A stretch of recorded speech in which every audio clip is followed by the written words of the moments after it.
In the 1980s, the main nuclear force of the United States was the Ohio nuclear-powered submarine missile carriers, 14 of them armed with nuclear ballistic missiles.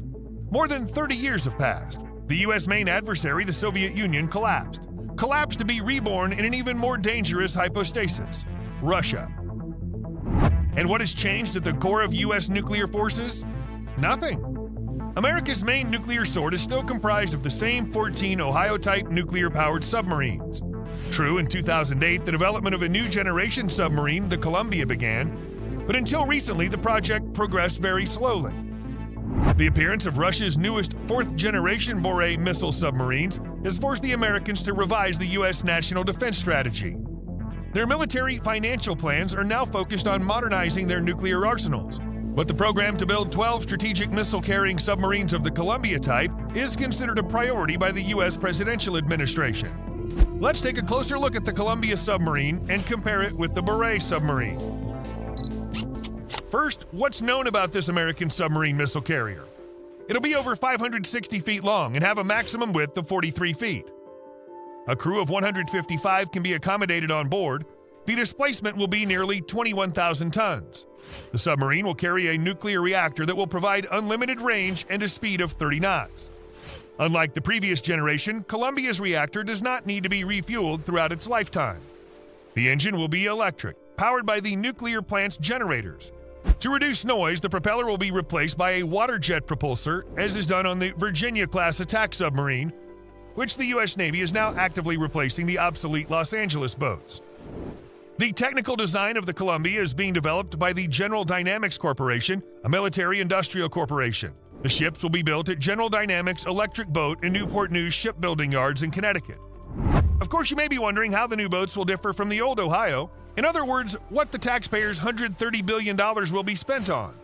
That's the amount of money estimated for the 12 Columbia submarine construction program. The lead ship will cost a fantastic $15 billion, including design costs estimated at $4 billion. Subsequent ships will cost $6 billion each. At the same time a year ago, the total cost was estimated at just $109.8 billion. For those of you who didn't get it, we mean just sarcastically. And this amount seems fantastic to us. Moreover, it's grown by almost a third.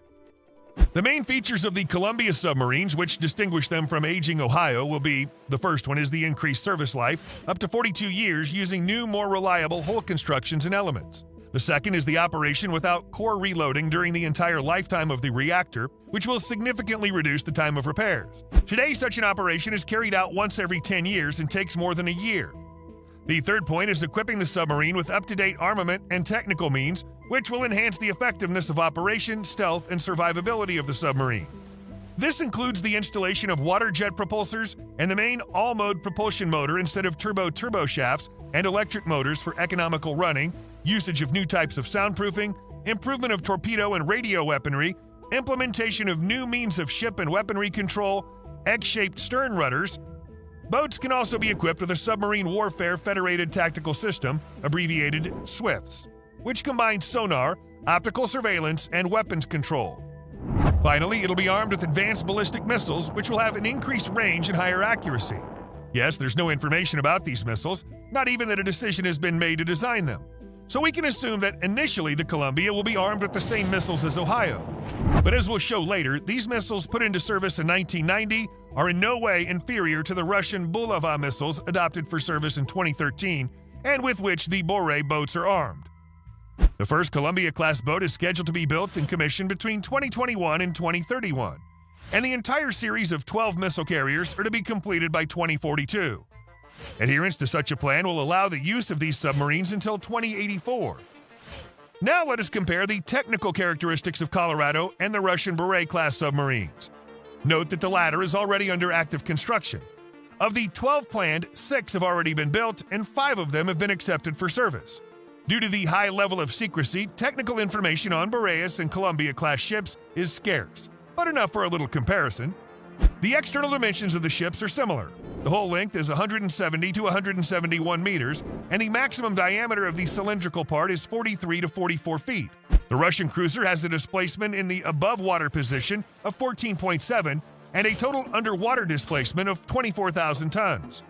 For Colombia, these figures are 18,300 and 23,100 tons, respectively. The difference is due to the peculiarities of the architecture. The Russians prefer the traditional double-hull design, outer and solid inner hulls. The Americans prefer a single solid hull. The working depth and maximum speed are close and are about 1,300 feet and 30 knots, respectively. Crew, 107 and 155 people, indicating that the Russian submarines are substantially more automated. Both types of submarines carry the same number of launching shafts, 16. The main caliber of the Beret-class submarines is the R-30 Bulava solid-fuel ballistic missile with 6 special individual guided warheads. The starting mass is 37 tons, and the range is more than 9,000 kilometers. In 2011, the Beret project mothership, Yuri Dolgoruki, fired a Bulava missile at the target. This launch was part of the test program and was the second. The distance the missile flew was 5,800 miles. As mentioned above, the new missile for the Columbia boats is not known at all yet. So for comparison, let's take the missile the Ohio boats are armed with. It's the 3-stage Trident II D5, which is 13.6 meters long and has a total weight of 59 tons. It's capable of carrying a block of 8 to 12 deployable warheads, but because of restrictions imposed by Strategic Offense Arms Reduction Agreements, a maximum of 6 are allowed. The exact range parameters are classified. The press quotes 4,870 miles for the maximum payload and 7,500 miles for the reduced takeoff weight variant. Overall, the Trident looks like a more formidable weapon, so the new missile will be at least as good. The most important characteristic of the submarine is its level of stealth. The first-generation Russian nuclear-powered submarines were significantly inferior to the U.S. in terms of noise parameters, but as they transitioned to the next generations, the gap gradually narrowed. Both sides continue to persist in their efforts to reduce submarine physical fields.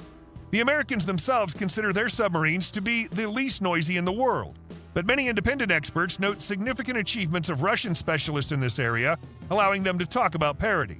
Now let's try to summarize. The world is not getting any safer. This, after recent events in Ukraine, is already obvious to everyone. Therefore, despite the fantastic costs, new strategic submarines are needed, no matter what they say about the number of people starving and dying of hunger, the number of homeless, and so on. The fact that other countries of the nuclear club are also modernizing and developing their naval nuclear forces speaks in favor of rearmament. Britain has launched a program to build new successor-type missile submarines. These ships are scheduled to begin replacing existing Vanguard-class submarines starting in 2028. France is completing the re-equipment of its Triomphant boats with modern ballistic missiles and is designing the next generation of missile carriers. China continues to build Jing and Tang-class missile submarines with intercontinental range missiles.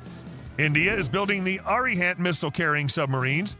And the Russians, we've already said about the Russians, they're already actively building 4th-generation submarine missile carriers.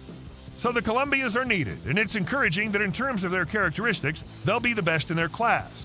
True, some sources, such as the Federation of American Scientists, FASS for short, believe that the number of boats should be lower because of the ever-decreasing number of patrols since the end of the Cold War. FASS analyzed current and past deployments of Ohio-type boats and calculated the number of annual patrol sorties. The results of that study showed a 56% decrease from 1999 to 2013. FASS argues that if the high number of annual patrol sorties from previous periods is maintained, fewer boats could be made up. However, the U.S. Navy disagrees with the scientists' assessment. What can be said here? In our opinion, more is better in this situation than less. As Napoleon said, a nation unwilling to feed its army will soon feed someone else's. And what do you think of the hundreds of billions of dollars now being spent on rearmament? Are these expenditures justified, or would they be better spent on something else? Write about that in the comments. If you've enjoyed our video, please give us a thumbs up. That's the best reward for us, and more people will see our work that way.